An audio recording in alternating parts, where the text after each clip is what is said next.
예, 오늘 저희 같이 볼 말씀 같이 보시도록 하겠습니다. 오늘 같이 볼 말씀은 골로새서 1장 15절에서 18절 말씀입니다. 그래서 이제 우리 지난주에는 이제 13절, 14절 봤고, 그래서 오늘은 이제 15절, 18절 이렇게 같이 좀 묵상하고 이렇게 생각해 보려고 합니다.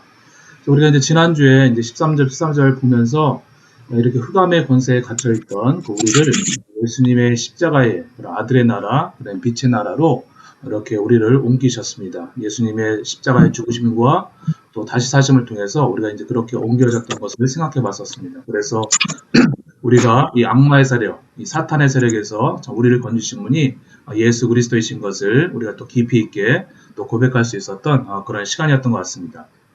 그런데 이 초대교회 시대에 예수님을 이제 석가모니나 혹은 소크라테스 혹은 또 이렇게 모세처럼 그런 성인 중에 하나와 같이 여기려고 하는 그런 생각들이 좀 많이 있었습니다. 그래서 바울은 계속해서 이제 오늘 본문을 이렇게 말씀하는 것입니다. 예수님께서는 이제 그와 같은 성인 중에 하나와 같은 사람 같은 분이 아니라 하나님이시라고 이렇게 말씀하는 것입니다. 만물을 만드시고 만물을 지탱하시는 분이 너희를 사랑하셨다. 그래서 만물을 통치하시는 분께서 너희를 사랑하여서 죽으신 것이고 또 너희를 인도하여서 빛의 나라로 인도하신 것이다 라고 이렇게 바울은 말하고 싶었던 것입니다. 우리를 사랑하신 그분이 과연 누구신지 정말 분명히 깨닫기를 이 바울은 원하고 있는 것입니다. 정말 사람이 아니시라는 것입니다. 하나님이 사람의 몸을 입고 오셔서 우리를 사랑해서 죽으셨다라고 이렇게 바울은 오늘 본문에서 말을 하고 싶은 것입니다. 그래서 오늘 이제 본문 15절에 보면은 이제 이런 말이 있습니다. 15절에 그는 보이지 아니하는 하나님의 형상이요라고 이렇게 말을 하고 있습니다. 또 요한복음 14장 9절에 보니까 나를 본 자는, 나는 예수님이죠. 그러니까 예수를 본 자는 아버지를 보았거늘 어찌하여 아버지를 보이라 하느냐라고 이렇게 또 말씀이 있습니다. 또 히브리서 1장 3절에는 이는, 그러니까 예수는 하나님의 영광의 강체시오 그 본체의 형상이시라라고 이렇게 또 말씀을 하고 있습니다. 또 빌립보서 2장 6절에 그는 예수는 근본 하나님의 본체시나 하나님과 동등됨을 취할 것으로 여기지 아니하시고 라는 이런 말씀들이 있습니다. 그래서 우리들이 이제 이런 말씀들을 보면서 알게 되는 것은 그러니까 예수님과 하나님은 그 본질에 있어서 전혀 차이가 없다라는 것입니다. 그래서 예수님께서 가지시는 그런 똑같은 그런 신성을 이제 하나님이 가지시는 건 똑같은 신성을 이제 예수님도 가지고 있다라는 그런 말씀입니다. 그래서 예수님도 하나님이 가지신 그런 똑같은 주권 그리고 능력 그리고 또 목적을 지니시고 예수님과 함께 하나님과 함께 완벽한 조화를 이루시면서 예수님 당신의 뜻을 이루어 가십니다. 그래서 우리는 이 보이고 또 느낄 수 있는 이제 예수님은 우리에게 나타난 분이잖아요. 그러니까 우리가 나타나고 보이는 예수님을 통해서 또 느낄 수 있는 예수님을 통해서 이제 또 그런 실제적인 그런 체험을 통해서 이제 보이지 아니하시는 그런 하나님에 대한 온전한 이해를 할 수가 있게 되는 것입니다. 곧 보이지 아니하는 하나님이 이제 보이는 하나님으로 나타나신 분이 바로 예수님이시다라고 이렇게 바울은 말을 하고 있는 것입니다. 근데 이제 본문 15절에 보니까 조금 어려운 말이 있습니다. 본문 15절에 보니까 이제 모든 창조물보다 먼저 나신 자니, 그러니까 모든 창조물, 피조물보다 먼저 나셨다라고 이렇게 또 오늘 본문 15절은 얘기하고 있습니다. 그러니까 예수님이 이제 하나님과 똑같은 신성, 주권, 능력 그런 목적을 가지고 계시는데 모든 창조물보다 모든 피조물보다 이제 먼저 났다라고 이렇게 또 말을 하고 있습니다. 그러니까 여기서 이 말씀은 우리가 이 말씀만 가만히 이렇게 보게 되면은 예수님이 이렇게 피조물이 아니신 게 아닌가라는 이런 오해를 할 수가 있기 쉽습니다.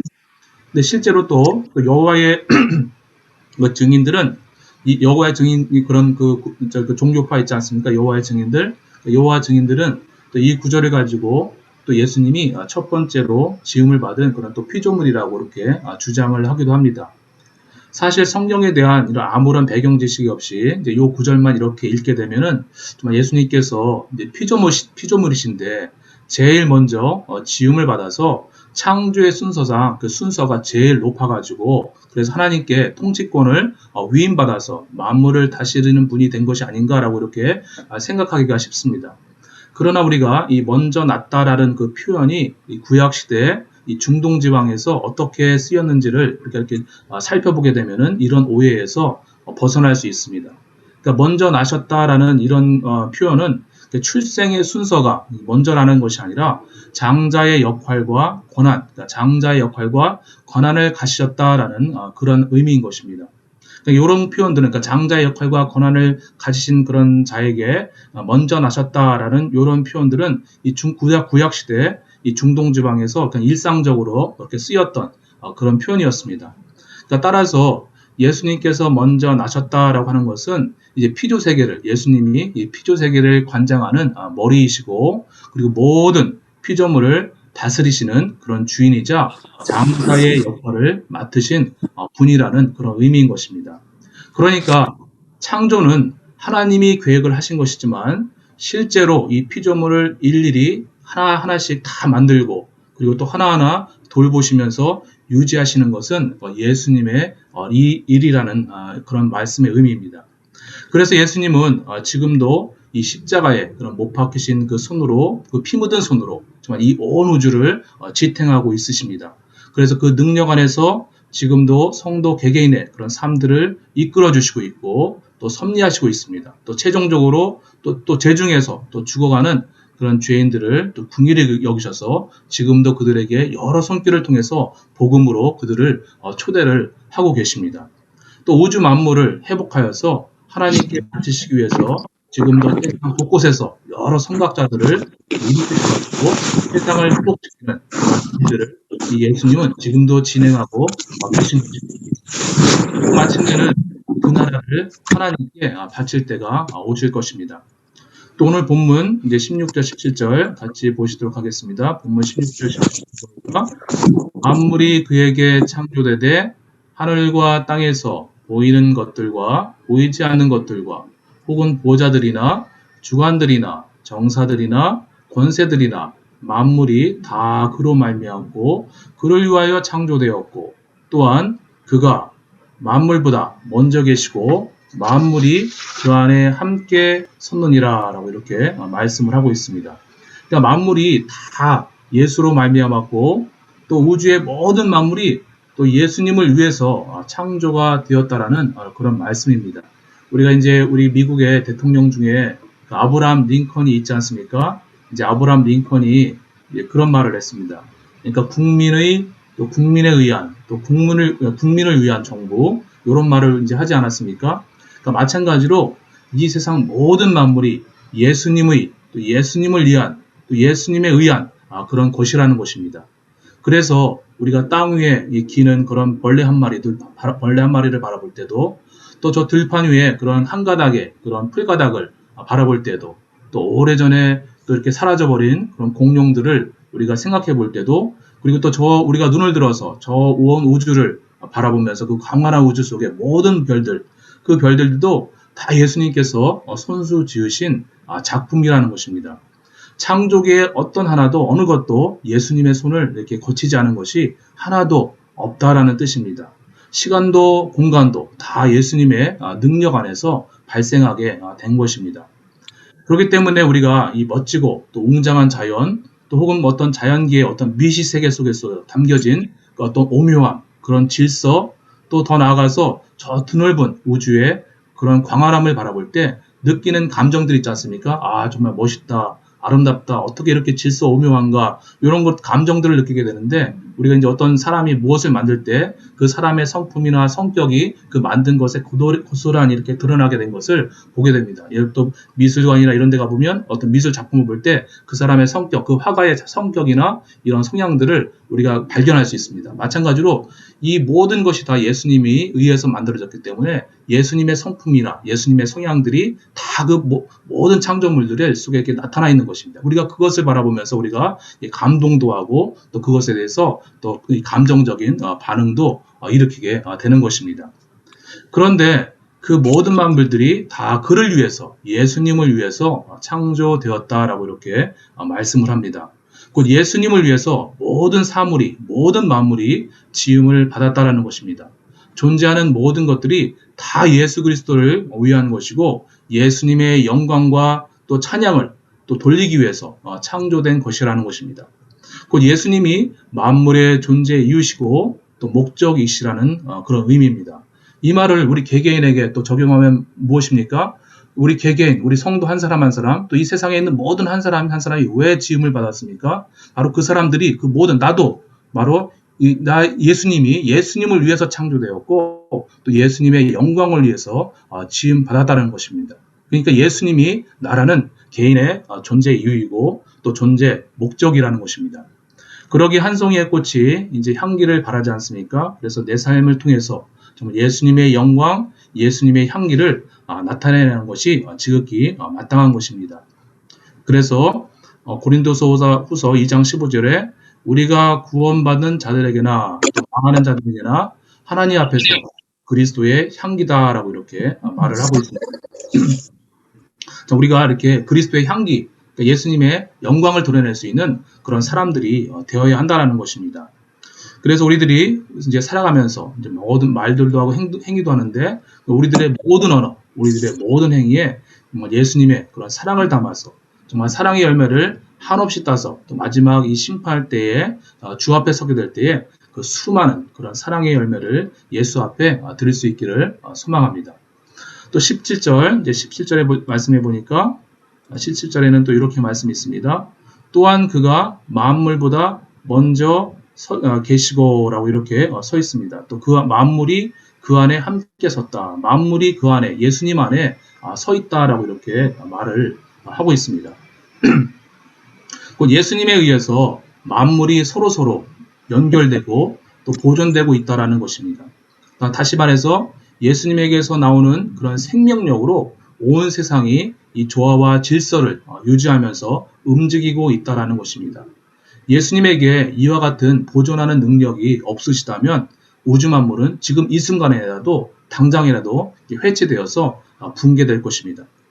예수님께서는 이와 같은 능력으로 지금도 여전히 우리를 날마다 이렇게 새롭게 하시고 있고 또 온 우주를 새롭게 하시고 또 정화를 하시고 계신 것입니다. 그래서 죄와 죽음과 이 부패가 있는 이런 세상을 정말 그런 것이 없는 이 새하늘과 새 땅으로 여전히 이 창조의 일을 지금도 이 재창조의 일을 지금도 하시고 계십니다. 하나님의 첫 창조 때에 하나님께서 정말 참 이렇게 하나님 보시기에 심히 좋았더라고 이렇게 고백한 것처럼 정말 심히 좋은 그런 세상을 만들지 않으셨습니까? 그리고 또 심히 좋은 세상을 만드시고 또 만족해 하셨습니다. 그런데 이 사람의 불순종으로 이 첫 창조회가 크게 오염되었습니다. 마치 깨어진 유리와 같이 깨어진 거울과 같이 이렇게 부패된 그런 세상이 되고 말았습니다. 그 결과 인간에게는 이 허무와 죽음이 찾아오게 되었고 마찬가지로 인간에게만 허무와 죽음이 찾아온 것이 아니라 이 자연계에도 동시에 같은 고통이 임하게 되었습니다. 그래서 로마서 8장 22절에 말씀하기를 피조물이 다 이제같이 함께 탄식하며 함께 고통하고 고통을 겪고 있는 것을 우리가 안다라고 이렇게 말씀을 하고 있습니다.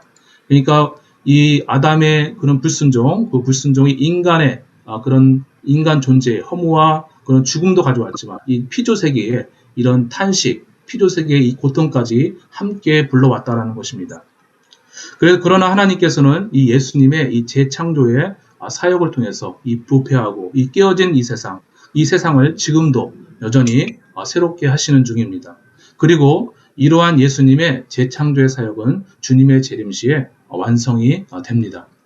이처럼 예수님은 창조주 하나님이시라는 것입니다.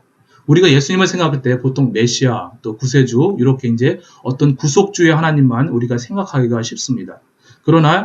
그래서 이렇게 우리가 예수님이 이 창조주 하나님이다라는 이런 것들은 우리가 많이 생각을 해보지 않습니다. 그러나 오늘 이 본문에서 나오듯이 예수님은 바로 창조주 하나님이시라는 것입니다. 우리가 이렇게 예수님을 구속주의 하나님 이상으로 창조주의 하나님의 시각으로 예수님을 바라보게 되면 그 십자가의 의미가 더욱더 깊어지게 됩니다. 그 우주 만물을 지으신 창조주가 나같이 보잘것없는 이 피조물을 위해서 죽으신 것입니다. 창조주가 피조물을 죽었다라는 이런 생각들은 도무지 이 사람의 머릿속에서 나올 수 있는 어떤 종교적인 생각이 아닙니다. 도저히 사람의 머릿속에서 나올 수 있는 아이디어가 아닌 것입니다. 그렇기 때문에 정말 이와 같은 말은 이 다른 종교에서 이게 찾아볼 수가 없습니다. 오직 계시에 의해서만 인간이 알 수가 있습니다. 근데 오직 기독교만이 이런 진리의 말씀을 포함하고 있다는 것입니다. 창조주가 피조물을 나를 위해서 죽었다는 것은 바로 무엇을 말합니까? 또 그것은 반대로 나의 죄가 창조주가 죽어야 할 만큼 그렇게 심각했다는 것을 우리에게 말해주고 있는 것입니다. 아들의 지위를 포기한 것도 있지만은 아니 그 이상 정말 창조주가 창조주의 지위를 포기하시길 정도로 정말 하나님께서 정말 나의 죄가 그렇게 심각했고 또 하나님이 그럴 정도로 우리에게 엄청나고 이 큰 희생을 치르셨다라는 그런 의미가 되는 것입니다. 그만큼 하나님의 우리들을 위한 이 사랑이 이렇게 정말 우리의 생각 이상으로 하나님이 정말 창조주 하나님이 그 지위를 버리실 정도로 우리를 그렇게 엄청나게 놀랍게 우리를 사랑하셨기 때문에 그렇게 엄청난 그 창조주의 지위를 포기할 정도로 우리를 사랑하셨다는 것을 우리에게 증언하고 있는 것입니다. 곧 우리를 위해서 구원하신 그 구원하심이 정말 심히 놀랍고 또 크고 엄청난 그런 희생이라는 것입니다. 그러므로 우리는 우리가 이렇게 구원을 받았는데 이 창조주 자신의 지위를 포기하면서 우리를 구원하신 이 구원을 우리가 이 등한히 여겨서는 안 되겠습니다. 그래서 우리가 히브리서 2장 3절에 있는 말씀인데 우리가 이같이 큰 구원을 등한히 여기면 어찌 그 보응을 피하리오라고 이렇게 말을 하고 있습니다. 정말 우리가 받은 이 구원은 그냥 어떤 얕은 차원의 그런 건짐을 받은 것이 아니라 정말 이같이 큰 구원, 정말 창조주가 창조주의 지위를 포기할 정도의 그런 엄청나고 큰 구원이라는 것입니다.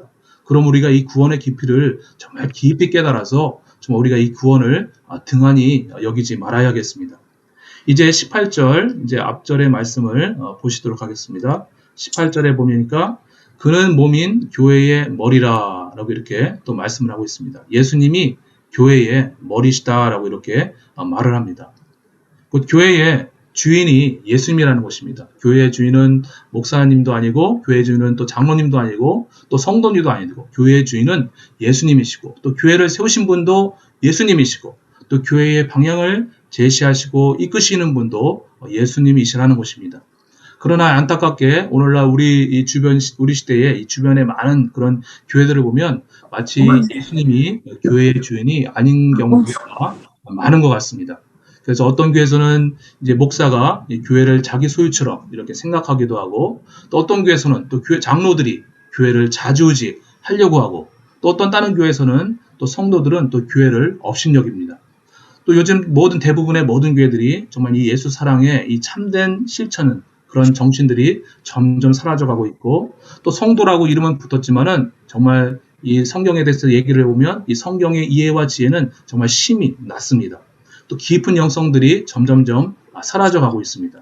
그래서 또 요즘 우리들의 교회를 바라보면 마치 이렇게 서비스를 제공해주는 그런 어떤 서비스 센터 같습니다. 그래서 나에게 어떤 서비스를 제공해줘야 되는 그런 곳이 교회다라고 이런 생각들이 많은 것 같습니다.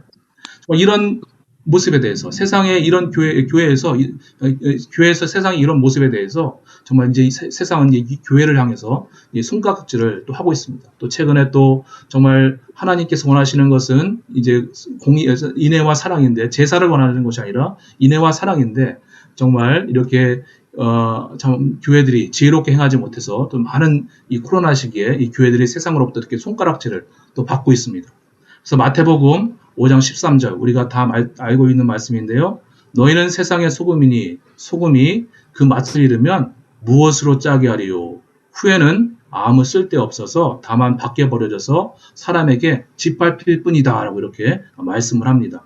정말 이 교회와 성도들이 소금 맛을 잃어버리면 버려지게 되어 있고 그리고 또 사람들에게 오히려 이 세상 사람들에게 짓밟힌다라고 이렇게 말씀을 하고 있습니다. 또 사실 또 우리가 구약 성경을 살펴보면 이런 말씀들이 나타납니다.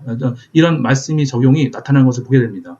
그래서 이스라엘이 부패해서 우상 숭배를 고집해가지고 하나님은 그때에도 오래 참으십니다. 그래도 하나님은 또 이스라엘을 사랑하셔서 또 이스라엘을 위해서 또 새롭게 하시고자 끊임없이 선지자들을 먼저 보내셨습니다.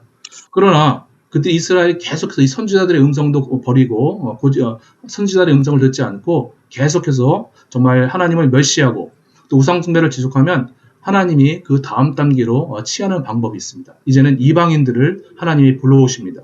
그래서 주 예수를 믿지 않은 사람들에게 이제 이방인들을 이제 채찍질로 사용을 하십니다.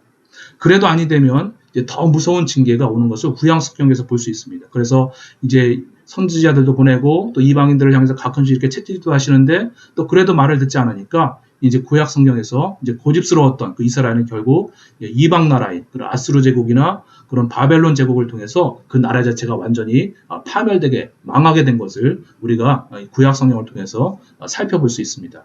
정말 우리 시대에 하나님께서 이제 마치 이방 사람들을 사용해서 교회 다니지 않는 그런 사람들을 통해서 이제 곧 주 예수를 믿지 않는 사람들을 통해서 이제 교회에 이제 막대기로 이렇게 사용하시는 것 같습니다. 요즘 시대에는. 그렇다면 우리가 이런 현상들을 보고서 정신 차리고 깨어 있어야 한다는 것이 그런 신호인 것입니다. 그렇지 않으면은 더욱 무서운 징계가 올지 모를 일입니다. 그러므로 우리는 항상 정말 이 교회를 말씀 안에서 새롭게 할 수가 있어야 하겠습니다. 그리고 또 18절은 또 계속해서 말씀합니다. 18절에 말씀 보니까 죽은 자들 가운데서 먼저 나신 자니 이는 친히 만물의 으뜸이 되려 하심이요. 그러니까 예수님이 만물의 으뜸이시고 또 죽은 자들 가운데서 먼저 나셨다라고 이렇게 말씀을 하고 있습니다. 그러니까 예수님께서 이제 죽은 자들 가운데서 먼저 나십니다라고 이렇게 하는 것은 이제 예수님이 이 부활 생명을 입은 첫 번째 열매라는 것입니다. 그래서 부활의 장자라는 것입니다. 그래서 이제는 그 부활 생명을 이제 부여받을 수 있는 권한을 하나님께로부터 위임을 받아서 그리스도의 십자가를 믿는 모든 사람들에게 그 부활 생명을 주시는 분이다라는 그런 의미입니다. 그래서 예수님께서 부활의 첫 열매로 이제 부활의 새 몸을 입은 것처럼 우리 믿음으로 예수님께 연합된 우리 모든 성도들도 예수님처럼 장차 이 육체의 부활, 또 몸의 부활, 특별히 생명의 부활을 입게 될 것입니다. 그러나 예수를 믿지 않은 사람들은 이제 심판의 부활을 얻게 되어 있습니다.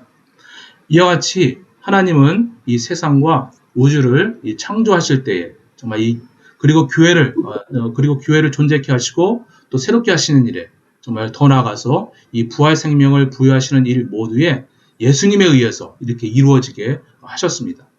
이것은 이 모든 것을 통해서 예수님께 영광을 돌리기 위함입니다.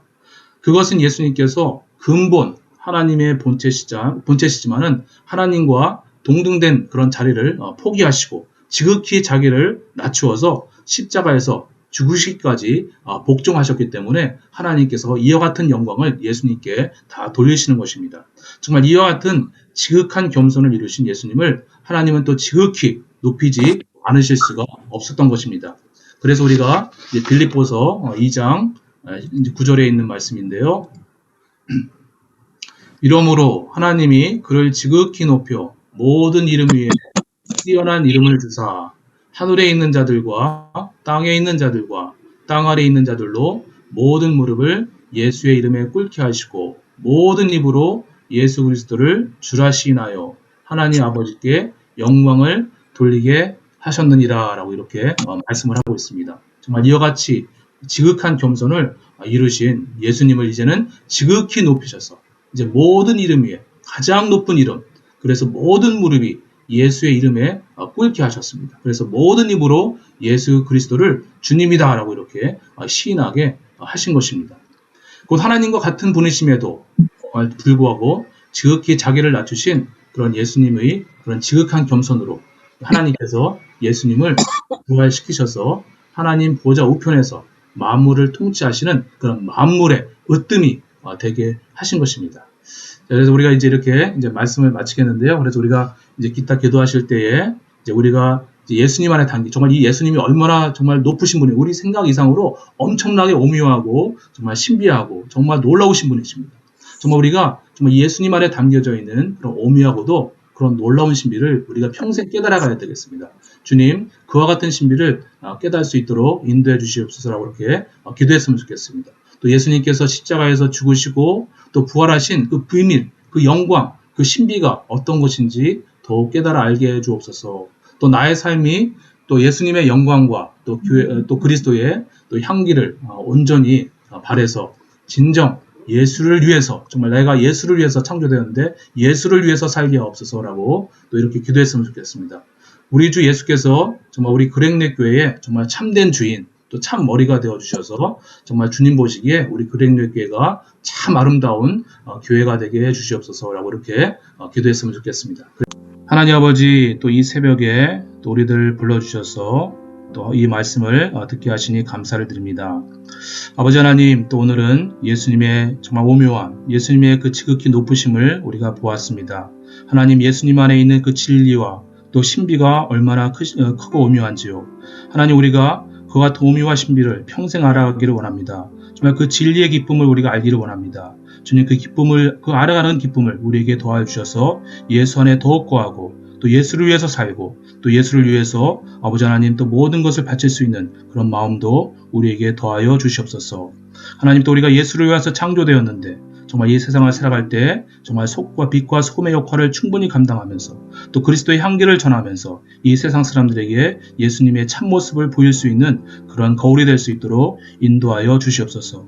또 우리 그렉노예교회를 붙들어 주셔서 이 우리 교회 가운데 정말 참 주인이 예수님이 되어 주셔서 정말 우리 교회가 정말 하나님 안에서 아름답고 또 정말 이 세상의 모범이 되는 그런 교회로 인도하여 주옵소서. 주님, 이 새벽에 기도하는 성도들의 기도를 들으시기를 간절히 원하오며 예수 그리스도 이름으로 기도드렸습니다.